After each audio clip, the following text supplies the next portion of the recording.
పార్వతీపతయే హర హర మహాదేవ హర అవధూత చింతన శ్రీ గురుదేవ దత్త. మనం చూస్తున్నటువంటి నది 365 రోజులు హిమంతో కూడుకొని ఉంటుంది. ఈరోజు మే 15వ తేదీ, అంటే ఎండాకాలం అయినా కూడా మంచుతో కప్పబడి ఉన్నటువంటిది ఈ నది. దీని పేరే హిమగంగా నది. ఎల్లవేళలా మీరు ఇంతకుముందు వీడియో కూడా చూసి ఉన్నారు. ఆ మంచు లోపలికి వెళ్ళి విద్యాపీఠ సేవక బృందం నీటిని తీసుకొని వచ్చింది. మంచు సాక్షాత్తు పైన ఉన్నటువంటి శివాలిక్ పర్వత ప్రాంతాల నుండి నిరంతరం ఈ ప్రాంతంలో మంచు పడుతూనే ఉంటుంది. అది కరిగి హిమగంగా నది వెళ్ళి అలకానందను చేరుతుంది.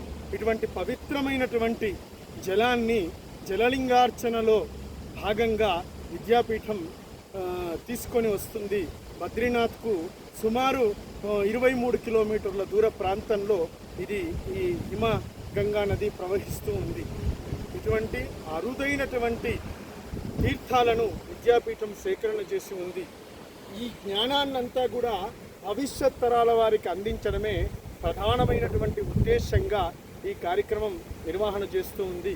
ఈ హిమగంగా నదీ జలం నుండి తీసుకురాబడ్డటువంటి తీర్థాన్ని జలలింగార్చన యందు వినియోగం చేయడం జరుగుతుంది. 1008 తీర్థాలను ఒక్క దగ్గర చూసేటువంటి భాగ్యం, 1008 తీర్థాల ద్వారా ఈశ్వరుణ్ణి నిర్మితం చేసేటువంటి భాగ్యం విద్యాపీఠానికి కలిగి ఉన్నది.